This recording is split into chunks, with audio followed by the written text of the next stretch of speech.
Thanks for coming. On those online, there is an echo. I didn't hear when I was sitting over there this morning. So we're gonna talk about the CDBG facade funding. It's gonna be a group of us. We got Rod and Jacob, we got MIPA, which is Andrew and I, and then obviously the City of Indianola. So think of us as a cool tripod of helpers. So all these slides are gonna be taken from IEDA. We don't make the rules. If you have questions and we don't know the answer, we will refer to them. So it's a good time. So we're gonna go over the overview. What is slum and blight? That might scare some people off. It's not that big of a deal. As we were talking before this meeting, all of West Des Moines is considered some slum and blight. So if you have that in your head, it's a little easier to stomach. And we'll talk about the application in a little bit. Excuse me. So the CDBG Downtown Revitalization Program is what we're applying for. Currently the AV for the state is about 3.7 million, which is a decent pot of money. They've been doing this since 2009 and have funded 75 different projects. When you think of projects, it could be multiple times within the same city. There could be multiple phases.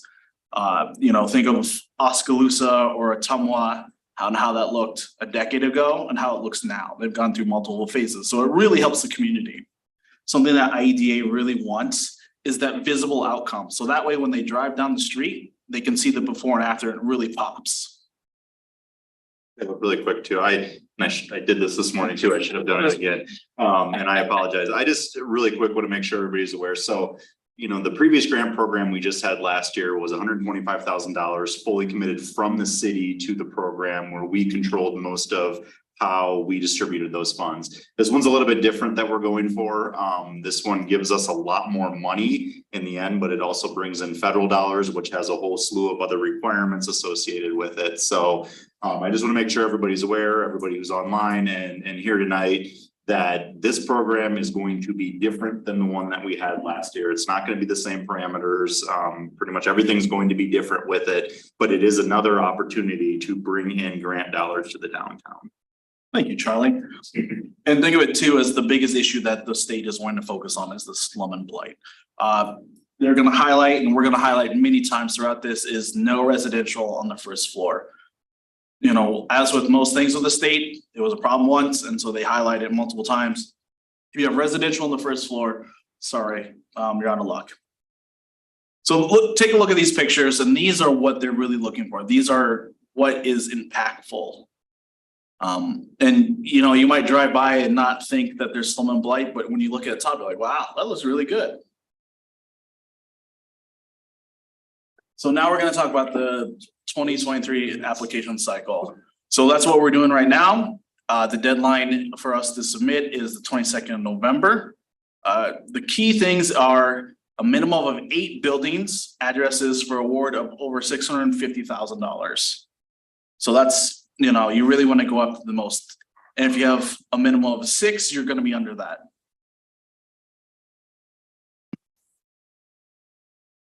So the facade building criteria is really important. Again, no first floor residential is allowed. And when we sat through this webinar, when we sat through this, they really talked about driving down the road and looking at the storefronts. That's what they're looking at. One quick thing I might interject is building and facades. So if you're thinking about it, you could have a building that has 2 or 3 facades in one building. So if you can see one facade or one elevation from one street and side elevation from another street, that's 2 facades. It's one building, but it's 2 facades and counted as 2 facades. So on the previous slide that Caleb had, where we needed 8 for a grant from a state grant of $650,000, facades are a lot easier to count versus building for that grant dollar. Just to define the difference between facades, because it's always confusing for people. Facades are different than buildings and are.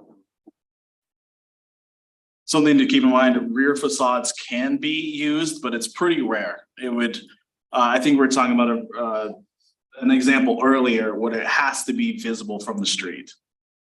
It's gotta be a primary street for it.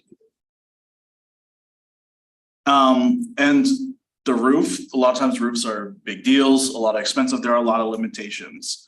Work on the roof can represent only one element of multiple blighting elements.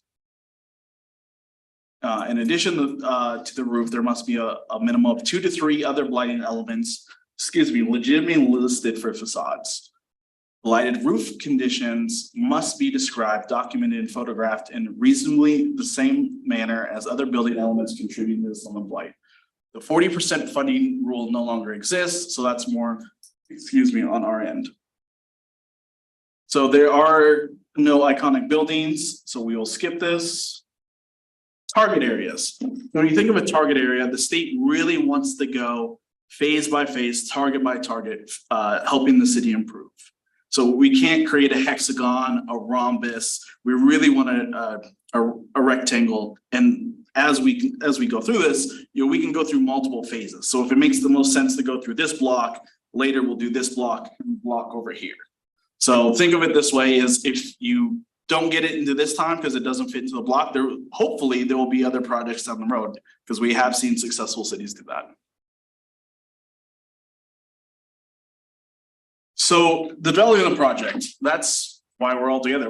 I'm really glad to be working with Rod and Curtis. They got the game figured out. They've worked on a lot of projects. So that's really exciting for us all to have their expertise and their knowledge and be able to walk around the community and eyeball it and then get further into the details. Now, we also want to give realistic expectations to property owners. This isn't, a magic wand. This isn't something that's just going to happen overnight. And there are a lot of steps to go through because this is state and federal dollars. There are a lot of different rules.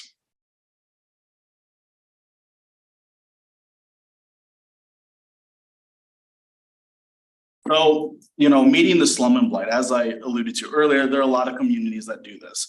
I will say again, West Des Moines said their whole city is slum and blight for tax purposes. So step one, we're defining the target area or project area in the core. No, we need 25% or more buildings in the entire target area must be in poor condition, fair to poor condition. And that 25% seems like a high number, but it might not be in reality. Step 3, the designated area must meet the requirements of Iowa Code Chapter 403. And there's some back-end work for Charlie and Emily to do, resolution, and things like that. So we're meeting the national objectives, identify and describe the deterioration of building components, provide photos by element, and that the CDBG funds can only be used buildings properly classified as for fair to poor conditions, And so that's really where Rod and Jacob come in with their expertise. So there's 4 main components to slum and blight. You got the 25%. We've got the inventory of each and all buildings in the slum and blight. We detail the slum and blight, and then we need a resolution and a map from the city. So what is blight? It's one of those things that when you drive past it, you see it, you definitely know. And it's one of those things like, oh, does that qualify? That's again, where we're going to rely on their expertise. They might be able to finagle in it, they might be able to write something in that you, as a planner or building owners, you might not see or understand. So the big things are decay, broken windows, missing things, contamination, structural issues, and then, public health and safety concerns. Things that aren't slum and blight is, hey, my building is just ugly. I'm sorry, that's nothing we can do for you. That's on you. If it's just old, that's also not slum and blight. Energy efficiency, inefficient is not slum and blight as well. So take a peek at this building. It clearly is slum and blight. It was probably super cool way back in the day though. Here's another couple buildings that are blight light. I like that, lighter blight. I think that's a fun way to say it. These are buildings that do need a little work. You look at the bottom brick building, it's missing windows. And that's something that they like to see. So then we have the documentation, we do a form, that's all on our end, it's on Iowa grants, it's a good time. But we detail the building in the target area and we submit pictures and do a map. This is more back end. Not really gonna bore you with everything that we're gonna do on the back end, but we will be working hand in hand with the architects and the city. Here are another couple buildings for facades. These will not qualify. We're not looking for buildings that had just been redone within the last couple of years. Unfortunately, if you did that, it's probably not gonna work out for you. Here are another couple storefronts that have slub and blight. And then here is deterioration, more things that the architects are looking for.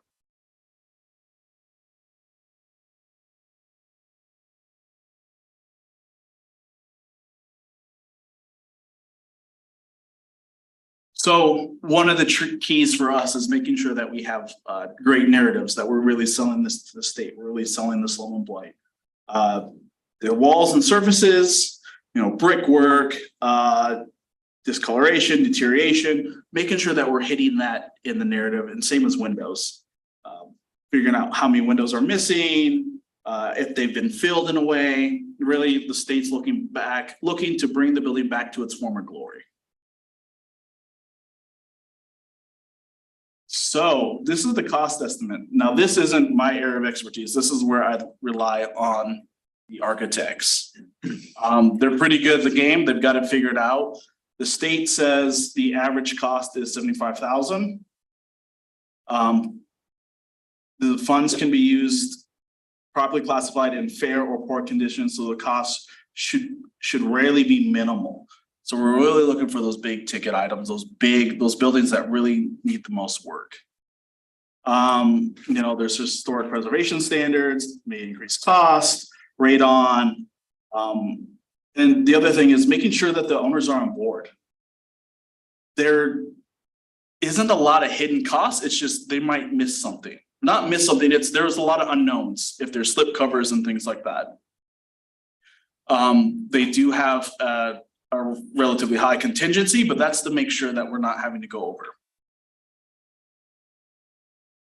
And there's no residential spaces, correct? Cool. So preservation, incredibly important, big fan of it. This Robert Johnnet, he's someone who's really on the game. He works for IEDA. He's who we will talk to about preservation items and things like that. The role of the property owner. Now, this is really where your ears should perk up. So pre-award, we're looking for pledge letters for the application. Acknowledgement of costs, acknowledgement of financial contribution, acknowledgement of application, post-award agreement easement, acknowledgement that slum and blight are the highest priority for the city and the state, and we can provide letters of support if needed.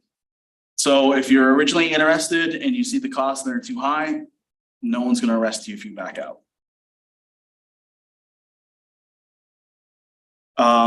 So this is on our end. We're not going to overpromise things. Expectations, we're going to keep it real. And two, there's some really huge points here. Really, the construction is not going to start until 2024, and it's probably in a later slide.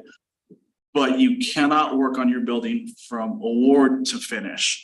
Now, if there are issues, a pipe bursts, the roof falls in, if it's an emergency, yes, but the minor details in there, you can't go do that. Oh yeah, it was at the bottom. So here's the scoring method. Iconic buildings are worth the most. We do not have any iconic buildings in the square in downtown Indianola. Now, think of IDA, they've got 3 people look at these, they score them, and really they're looking for biggest impact for the cities and different communities. More of the scoring criteria,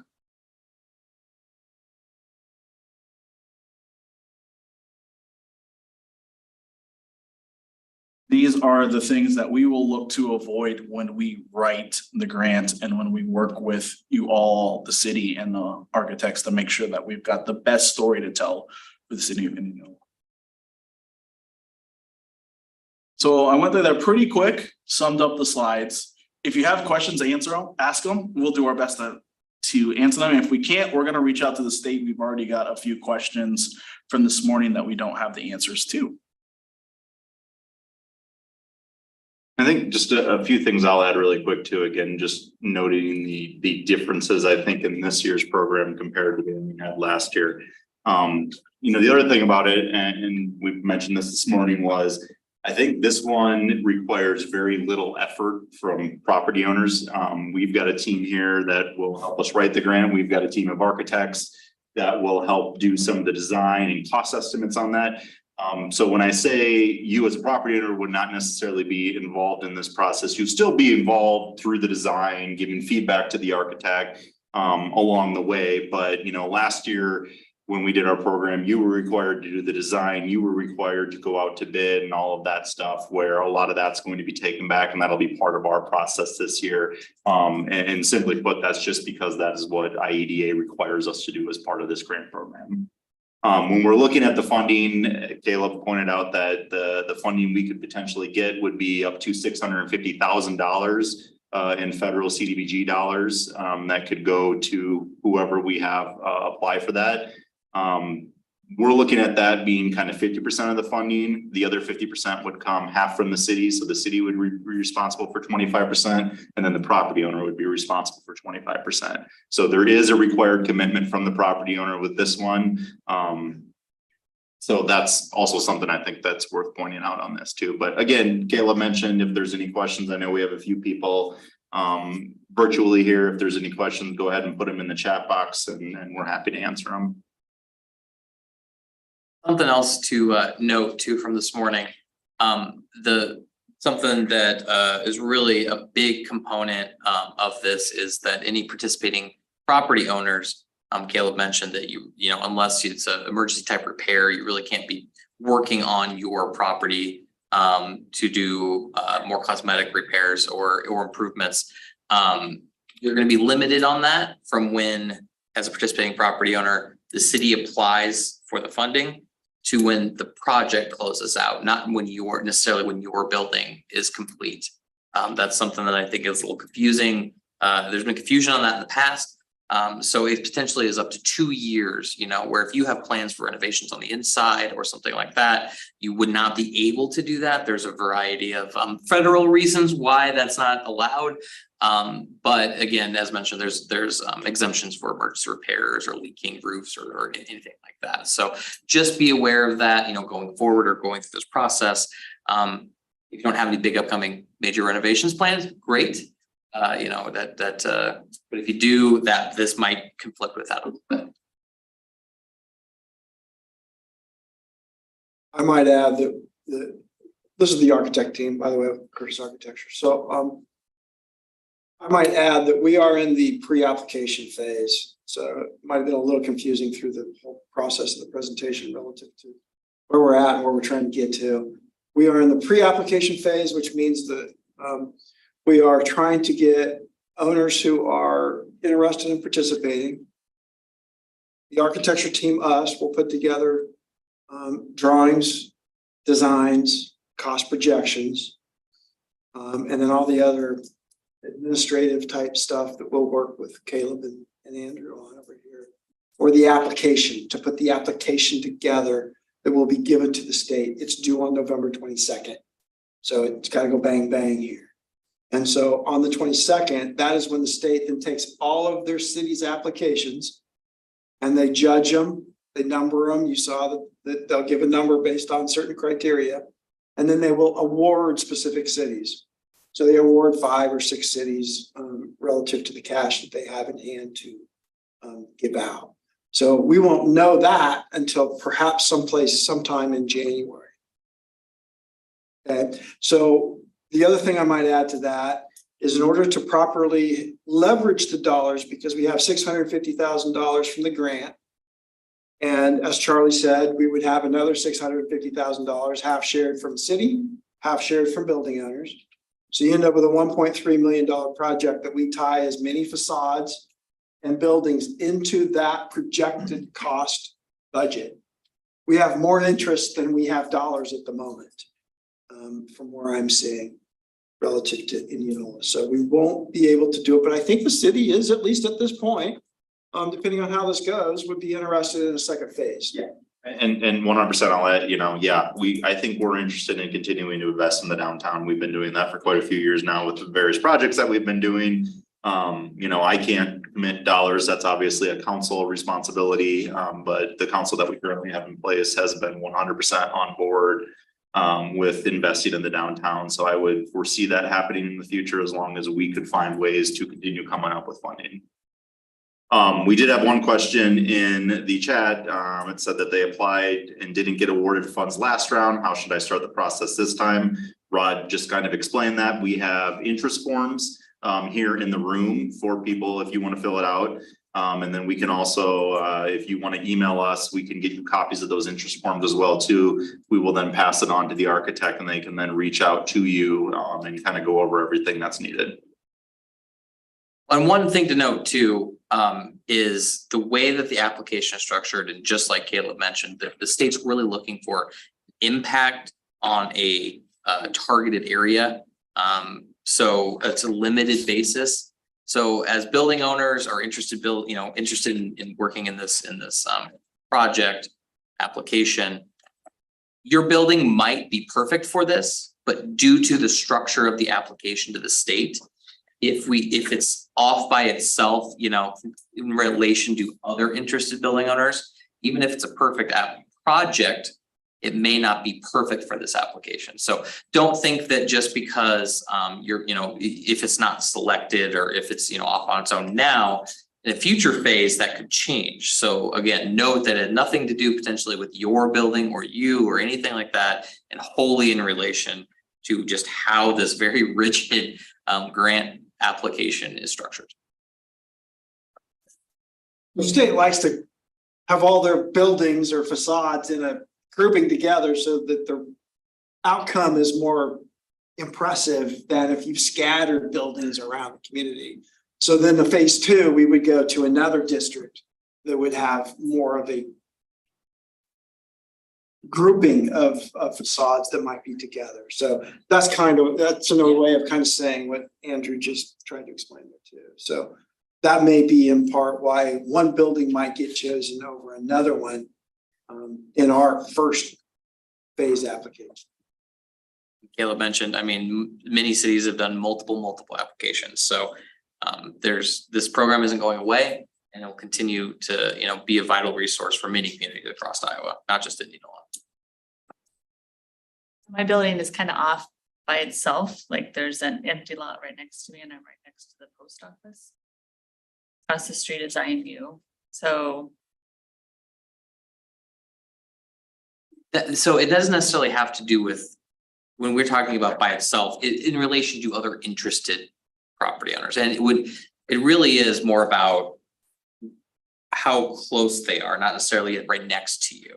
So if what you're describing doesn't necessarily mean that that's by in and of itself, an issue. It's more about who else, right? In the greater scheme. so like It's it's an interest. like downtown, I would be included in the downtown area, even though I'm a couple blocks. Yes. We want to know your information. Please fill out your Yeah, information. also that. We want to know that because it's, there's times, again, we're trying to leverage the dollars, right? To make sure that we've taken as much advantage of the grant dollars as we can. And so when we have more interest than what we have dollars, we've got to leverage them and try to get them into a phasing at the city, right? If we can get right to where that whole thing really starts to make sense from a leveraging perspective. So we're taking most advantage of the grant dollars. Fill those out, that paperwork out. I think it's online as well. I think Emily has it or so yeah, please fill it out so we know you're there, so we know you're interested.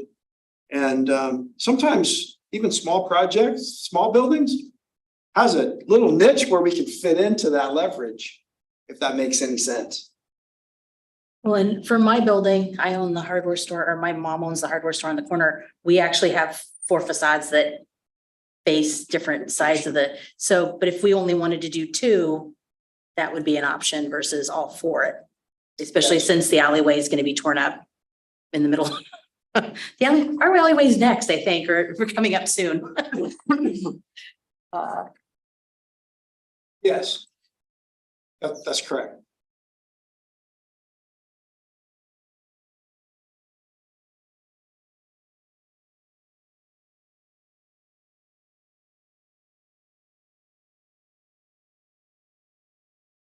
If you have other questions that you think of later tonight or tomorrow, please feel free to reach out. We have a few business cards left from this morning. I can always give you our information to write down. You can always reach out to the city, Charlie or Emily, and they'll get the whatever questions or information to us. We can, like I said, or Caleb said, it's a team effort. So whoever needs to reach out to you on this, we absolutely will. This is a very good program. It'll really make a difference to the community. Oskaloosa has done 3 of them, so if you're familiar with Oskaloosa, it's made a pretty big difference in there. Independence is another good one that's ongoing. If you visited there in the last couple of years, if you go there today, there's already a huge impact. And by the end of the year, hopefully we'll be done with that project.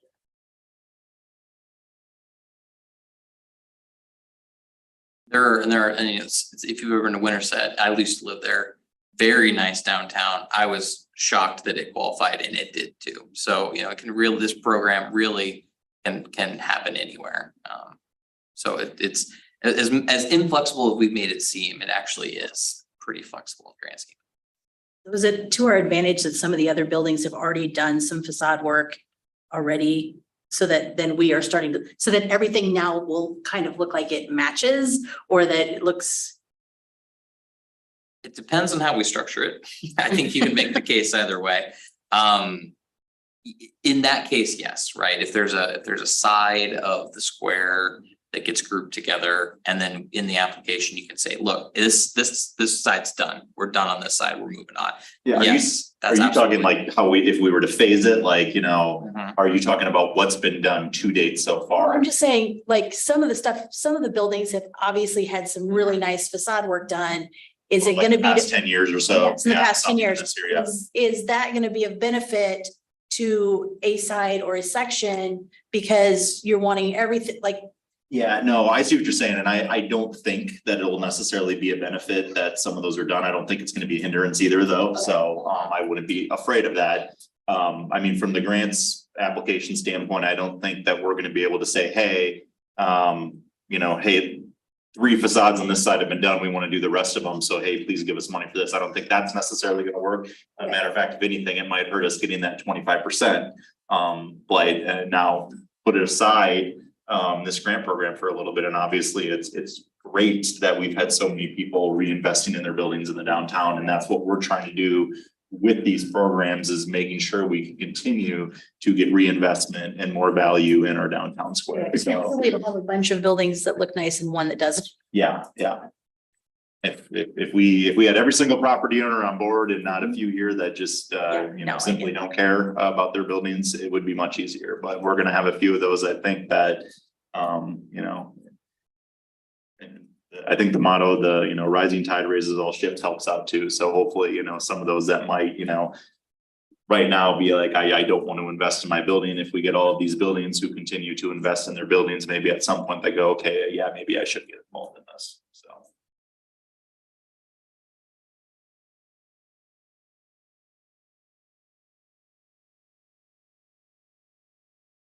Helps us when you fill that paperwork out. If you think there's problems on your building, please write it on the form so that sometimes even as architects with us think, okay, there's not a whole lot of slum and blight that the state's looking for, right? And we may miss something ourselves that you guys know intimately with your building. And Caleb said this too with the slum and blight thing, and I want to make sure that it doesn't have much of a negative connotation associated with it that a lot of people want to do. I mean, there's some buildings on the square that when you see them, they look really nice, but these guys have looked at them and they can see a few things wrong with them that might actually put them into that slum and blight category. That doesn't mean, you know, Andrew said this a couple times this morning, that doesn't mean that your building's in imminent danger of collapsing necessarily. It just means that there is some TLC that needs to be done with that. And that's natural in the downtown area because we're dealing with buildings that are hundreds of years old down there and they need some maintenance over time. That's just the reality of the situation. So I just want to make sure, again, when we talk slum and blight, it's not necessarily a bad thing. It just means that, you know, yeah, we need to give these buildings some attention and make sure that they last as long as we can make them last. We make them look good too. Yeah.